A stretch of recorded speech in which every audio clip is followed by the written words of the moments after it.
Video में हम अरब में इस्लाम उदय के बारे में अध्ययन करेंगे। इस्लाम का उदय और विस्तार। इस्लाम का उदय और विस्तार, और ये चला लगभग 570 से 1200 ईस्वी। अब इनकी जानकारी के जो स्रोत हैं कि कौन से जो स्रोत हैं जिनसे हमें इनके बारे में जानकारी मिलती है, तो एक तो हैं इनके लिए ऐतिहासिक स्रोत जैसे इतिवर्थ या फिर इन्हें तवारीख कहते हैं, और जो अन्य हैं अर्ध ऐतिहासिक कृतियाँ। जैसे इसके अंदर जो अर्ध ऐतिहासिक जो कृतियाँ हैं इसके अंदर आती हैं जैसे जीवन चरित्र, जैसे बोला जाता है सीरा,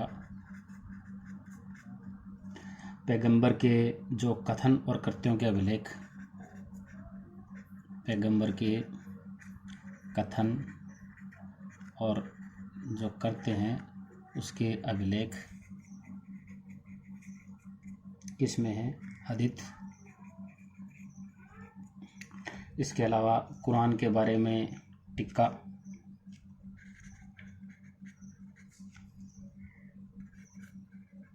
क्या बोला जाता है? तफसीर। और जो इतिवर्थ है इसके अंदर सबसे महत्वपूर्ण इतिवर्थ में क्या है? काल कर्मानुसार घटनाओं का वर्णन है।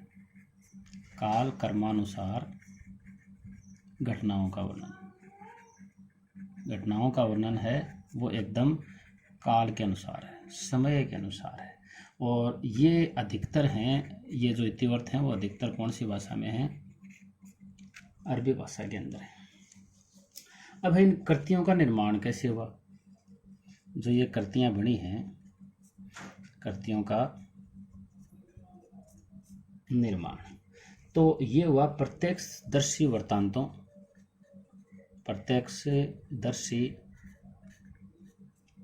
वृत्तांतों या फिर हम कहें कि अखबारों के बहुत बड़े संग्रह से, यानी इनके संग्रह से, प्रत्यक्षदर्शी वृत्तांतों और अखबारों के बहुत बड़े संग्रह से किसका निर्माण हुआ? कृतियों का निर्माण हुआ। और ये जो वृत्तांत हैं, यानी जो ये अखबारों का समूह है, ये विशेष काल अवधि के मिलते हैं, विशेष काल अवधि या विशेष समय के। और ये या तो हैं मौखिक रूप से बताए गए हैं, या फिर कागज़ पर ये लिखित रूप में भी लोगों तक पहुँचे हैं, दोनों तरीक़ों से। और सूचना की प्रामाणिकता, यानी जो सूचना इनसे हमें मिली है, इन अखबारों के समूह से जो संग्रहित किए गए थे, वो सही है कि नहीं है, उसकी जो प्रामाणिकता और विश्वसनीयता की जांच है,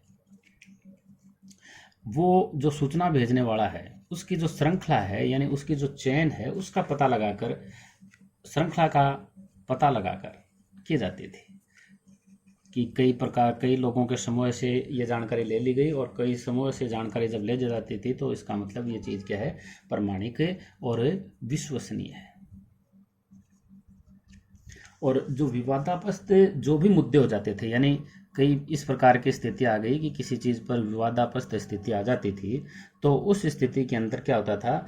उन्होंने अपने स्रोतों से ज्ञात एक ही घटना के विभिन्न रूपांतरण प्रस्तुत किए। यानी उन्होंने क्या किया? एक ही घटना के विभिन्न रूपांतरण प्रस्तुत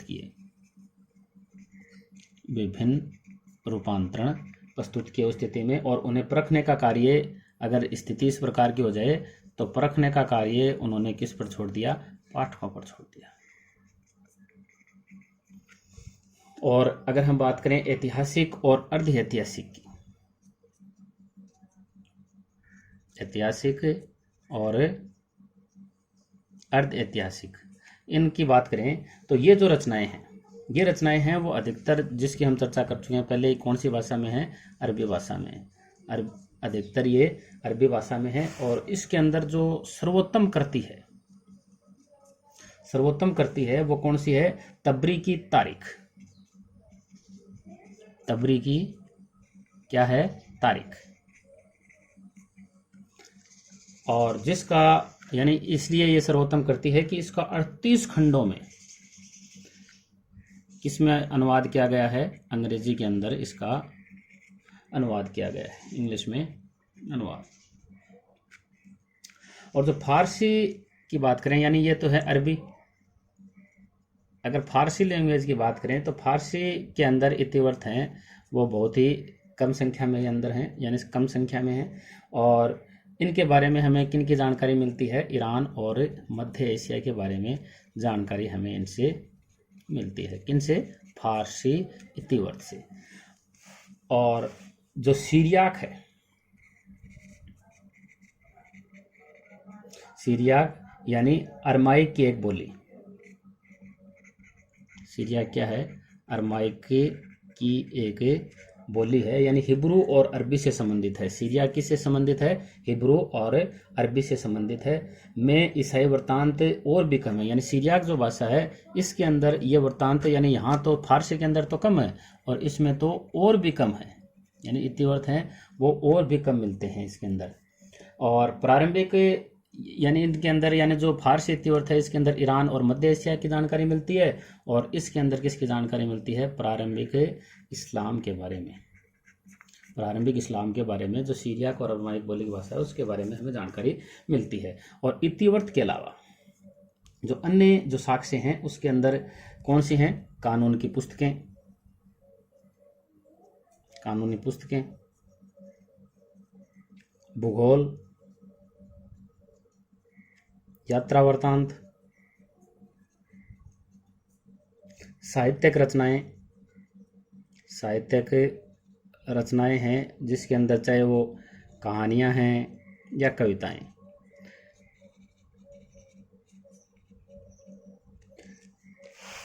अब हम इसके अंदर बात करते हैं दस्तावेजी साक्ष्य की।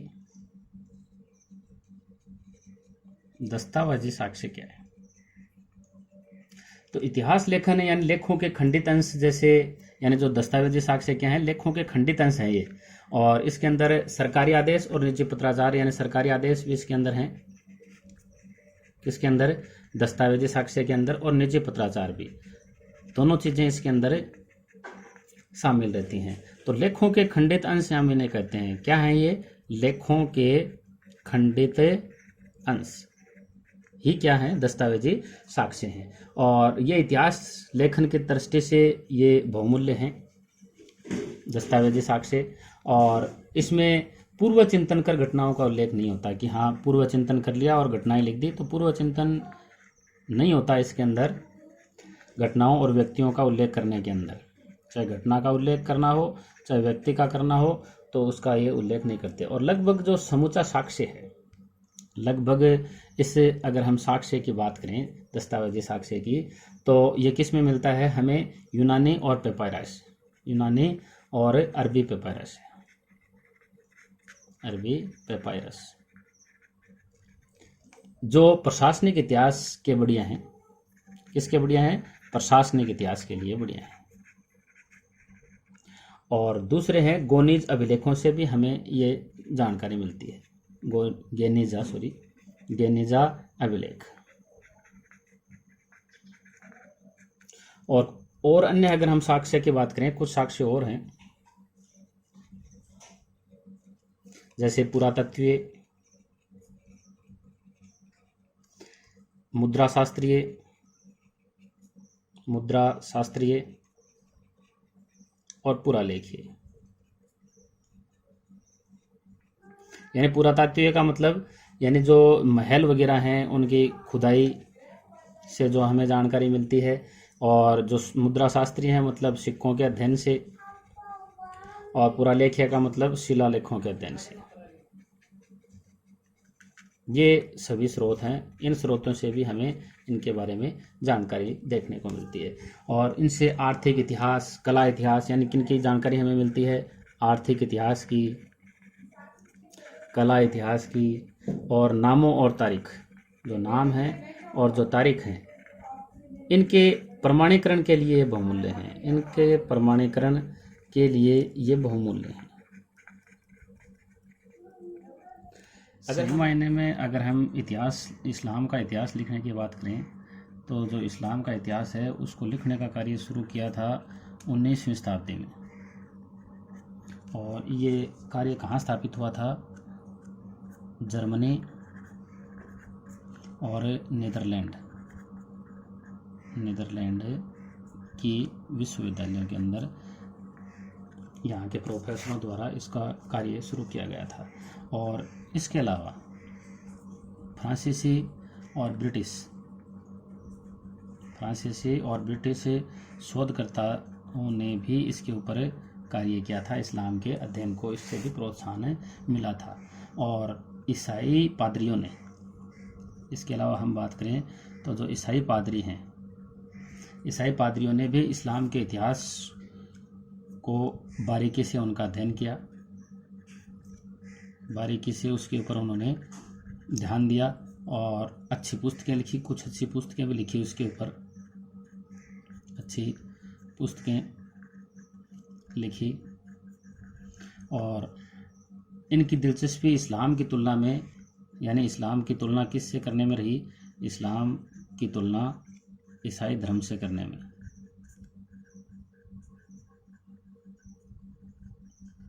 धर्म से करने में भी रही इनकी रुचि, यानी मुख्य रूप से इनकी रुचि हम ये भी कह सकते हैं बारीकी से इन्होंने ध्यान किया, कई अच्छी पुस्तकें लिखी और इस्लाम की तुलना ईसाई धर्म से करने में भी इनकी रुचि रही। ये इस प्रकार के लोग हैं, इन्हें क्या कहा गया? प्राच्यविद।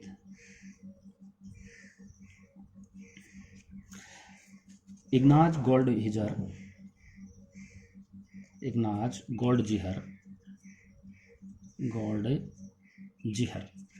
ये कहाँ के थे? हंगरी का यहूदी था ये, हंगरी का यहूदी। इसने क्या किया? काहिरा के जो इस्लामी कॉलेज था, काहिरा के इस्लामी कॉलेज, यानी वहाँ पर इसे जो इस्लामी कॉलेज है उसे क्या कहा जाता था? अल अजहर। इस्लामी कॉलेज में इसने अध्ययन किया। और इसके अलावा इसने जो जर्मन भाषा में इस्लामी कानून और धर्म विज्ञान, इस्लामी जो कानून थे या फिर इस्लामी जो धर्म विज्ञान है के बारे में नई राह दिखाने वाली पुस्तकें भी इसने लिखी थी। इसने इग्नाज गोल्डहिजर, जो हंगरी का यहूदी था, जिसने कहाँ अध्ययन किया था? काहिरा के इस्लामी कॉलेज में। और उसने जर्मन भाषा में इस्लामी कानून धर्म विज्ञान के बारे में राह दिखाने वाली पुस्तकें लिखी थी। अगर हम बात करें 20वीं शताब्दी के इतिहासकारों की, 20वीं सदी के इतिहासकारों की, तो 20वीं सदी के इतिहासकारों ने जो प्राच्यवादी थे, ये जो प्राच्यवादी थे, इसकी रुचि और तरीके इनका ही अनुसरण किया। और इसके अनुसरण के साथ में उन्होंने नए विषय इसके अंदर जोड़ दिए, जैसे अर्थशास्त्र, मानव विज्ञान, सांख्यिकी, इस प्रकार के नए विषयों को शामिल किया। इसके कारण क्या हो गया जी? इतिहास का दायरा बढ़ गया। इतिहास के दायरे का इसके कारण विस्तार हो गया और बहुत से जो पहलू थे, बहुत से अन्य जो पहलू थे, उनका भी परिष्करण हो गया इसके कारण। और अगर हम बात करें इस्लामी शब्द की, इस्लामी था जो ये इस्लामी शब्द है, ये किसको व्यक्त करता है? ये धर्म को व्यक्त नहीं करता है, यानी धर्म को ही व्यक्त नहीं करता अकेला, ये समूचे समाज की संस्कृति को प्रदर्शित भी करता है, समूचे समाज की संस्कृति को प्रदर्शित करता है। यानी जो इस्लामी शब्द है वो सिर्फ धर्म को ही प्रदर्शित नहीं करता, वो उसके समूचे समाज की संस्कृति को प्रदर्शित करता है। इस्लाम का उदय, अरब में इस्लाम का उदय 612 से लेकर 632 के बीच की हम बात करते हैं, तो जो पैगंबर मोहम्मद हैं, पैगंबर मोहम्मद ने क्या प्रचार किया? एक ईश्वर, अल्लाह, एक ईश्वर जिसे क्या कहा गया? अल्लाह, और आस्तिकों यानी एक ही समाज के सदस्यता। आस्तिकों को क्या कहा गया उनकी भाषा के अंदर? उम्मा,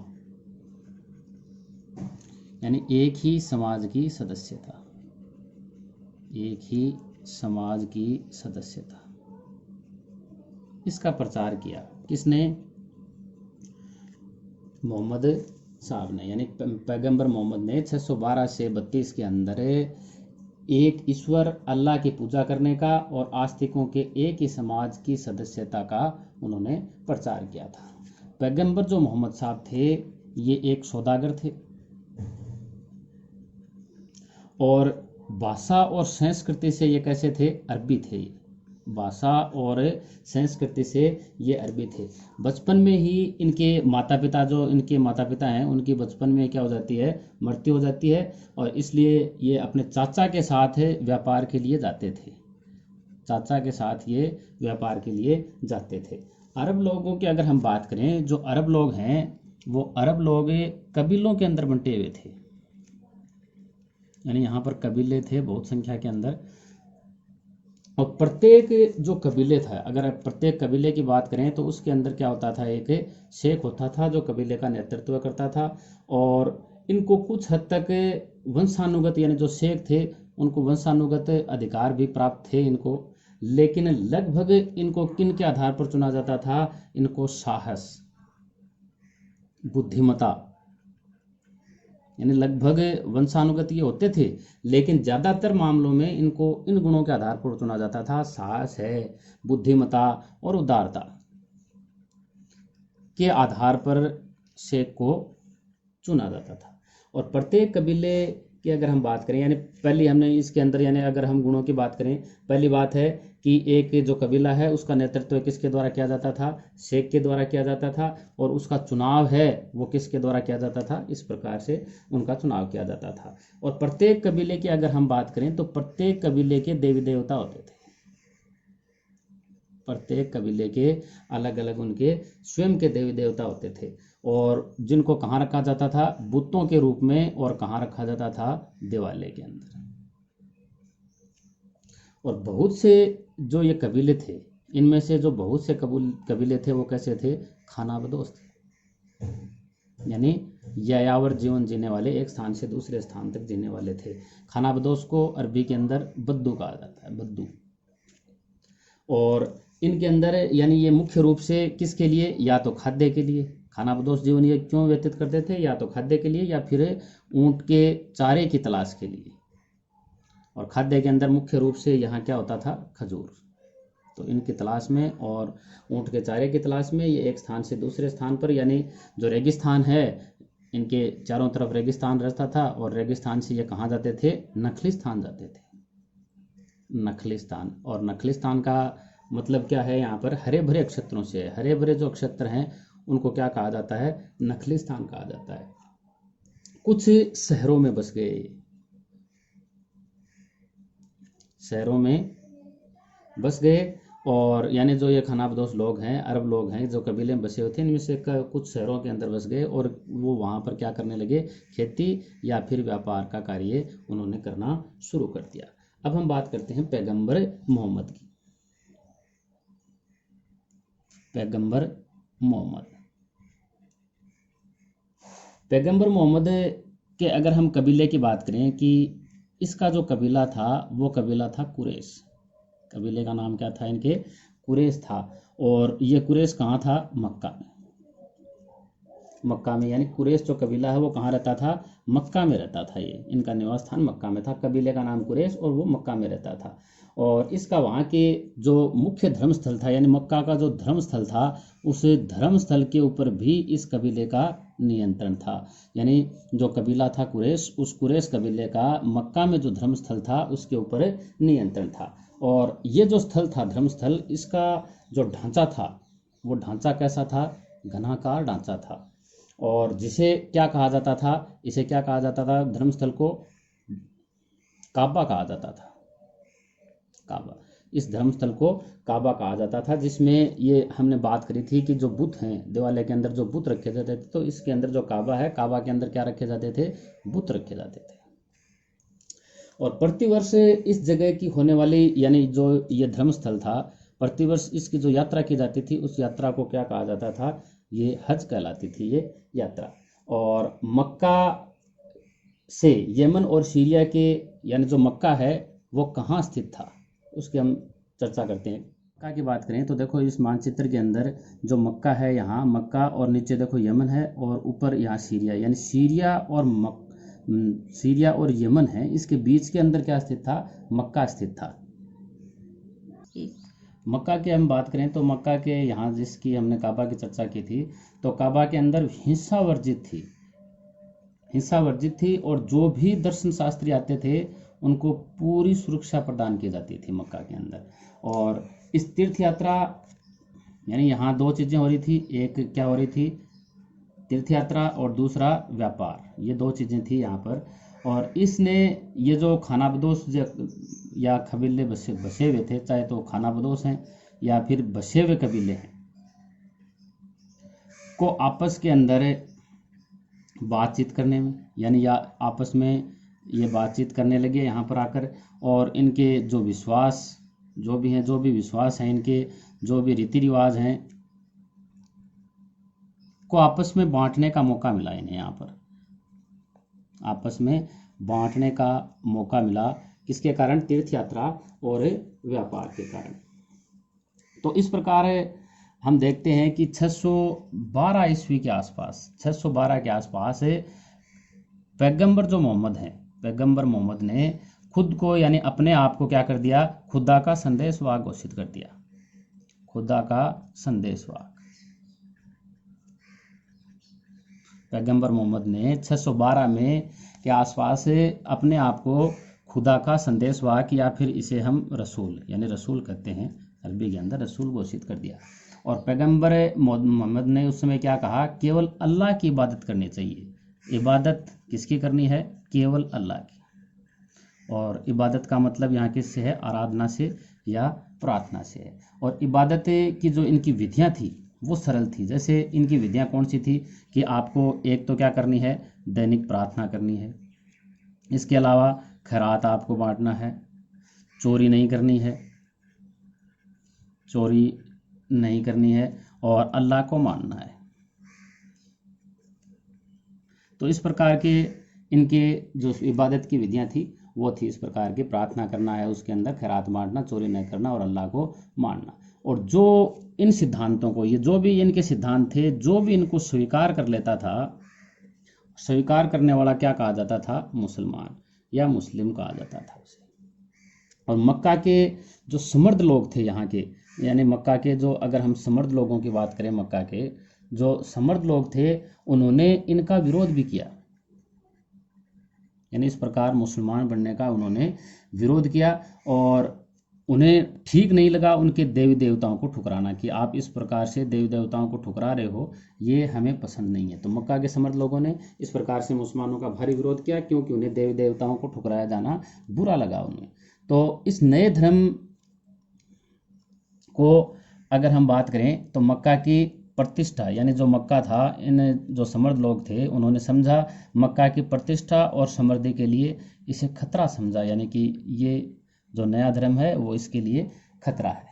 और इसके कारण, यानी ये सब कुछ हो गया, और जो अभिजात वर्ग के लोग कहें या फिर जो संपन्न लोग थे, उनके कारण 622 के करीब जो पैगंबर मोहम्मद थे, पैगंबर मोहम्मद को अपने अनुयायियों के साथ मक्का से कहाँ जाना पड़ा, मदीना जाना पड़ा। यानी वो मक्का से कहाँ चले गए, मदीना, भागकर जाना पड़ा। और जिस वर्ष मोहम्मद साहब का मदीना में आगमन हुआ, यानी जिस वर्ष ये मदीना आए, उस वर्ष को जो मुस्लिम कैलेंडर है उसके अंदर किसकी शुरुआत होती है, हिजरी संवत की शुरुआत, हिजरी सन की या फिर हिजरी संवत की शुरुआत कब हुई, जब मोहम्मद साहब आए, कहाँ से, मक्का से मदीना आए थे। अब यहाँ जो समुदाय की हम बात करें, जो इनका समुदाय था, उस समुदाय या फिर धर्म जो इनका है, धर्म में जीवित रहने के लिए देखो क्या क्या आवश्यक था। जीवित रहने के लिए आवश्यक। धर्म के लिए सबसे पहली चीज है सुदृढ़ीकरण। अगली चीज इसके लिए आवश्यक होती है सुरक्षा। और अगली चीज जो आवश्यक है राजनीतिक संस्थाओं की आवश्यकता। राजनीतिक संस्थाओं की आवश्यकता।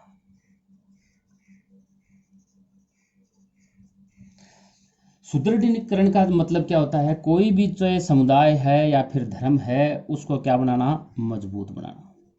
समुदाय या धर्म को मजबूत, आंतरिक रूप से मजबूत बनाने के लिए, और इसके लिए आवश्यक है कि सबसे पहले लोगों का जिंदा रहना जरूरी है। यानी कोई भी धर्म है, धर्म की हम बात करें तो सबसे पहले धर्म विकसित कब होगा? जब लोग जिंदा रहेंगे। अगर लोग ही जिंदा नहीं रहेंगे तो धर्म भी जीवित कैसे रहेगा?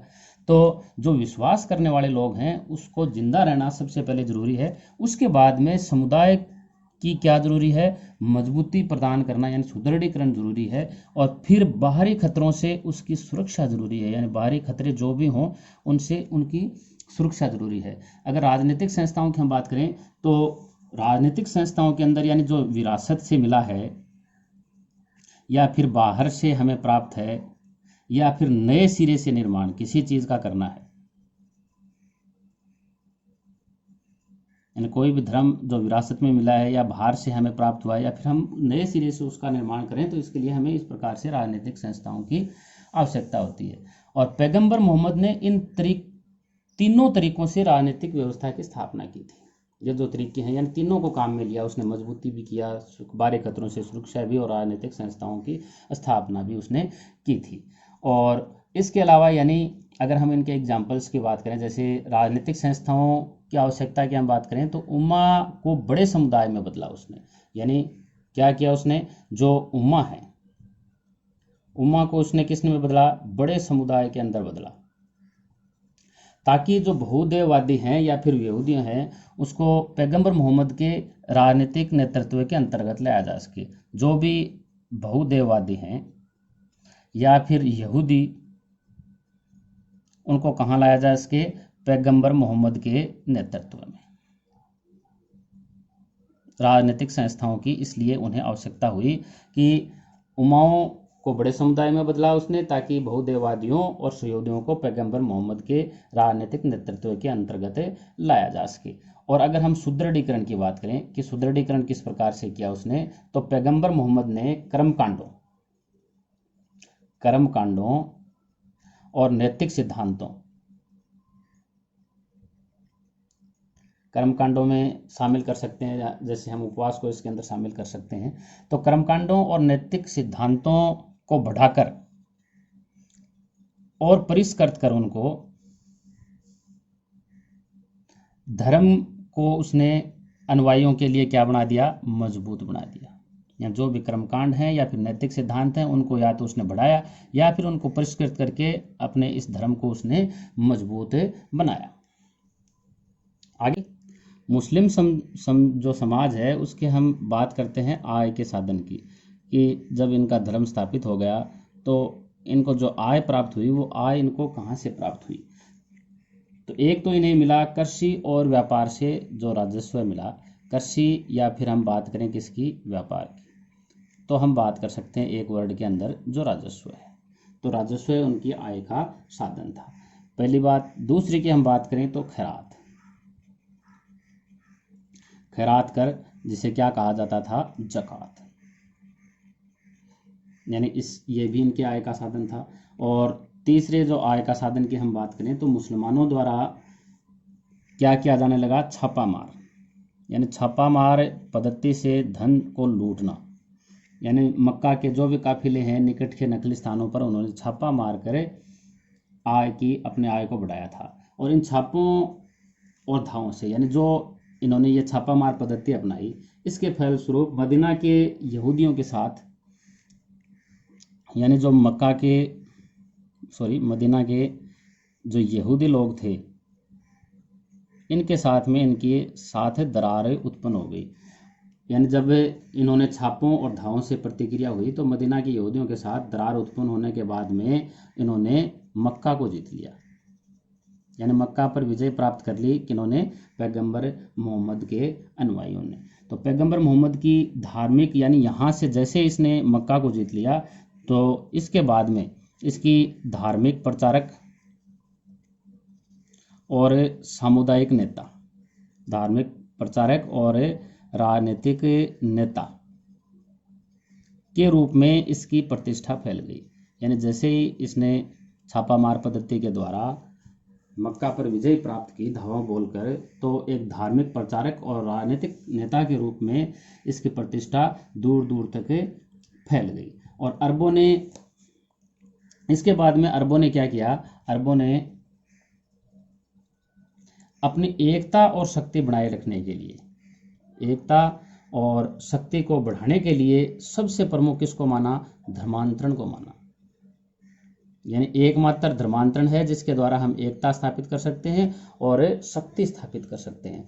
तो इसने बहुत से कबीले के बद्दुओं ने यहाँ पर क्या अपना लिया, इस्लाम धर्म को। यानी बहुत से कबीले के जो बद्दू थे उन्होंने कौन सा धर्म अपना लिया, इस्लाम धर्म अपना लिया, इस्लाम धर्म अपना लिया। इस प्रकार अगर हम बात करें तो मदीना है, मदीना है वो इस्लामी राज्य की क्या बन गई, राजधानी, इस्लामी राज्य की प्रशासनिक राजधानी बन गई, प्रशासनिक राजधानी बन गई। और जो मक्का है वो क्या बन गया, धार्मिक केंद्र, यानी मुख्य जो धार्मिक केंद्र है वो क्या बन गया, मक्का बन गया। अब में इस्लाम के उदय के दूसरे भाग के अंतर्गत हम खलीफाओं के शासन विस्तार का अध्ययन करेंगे।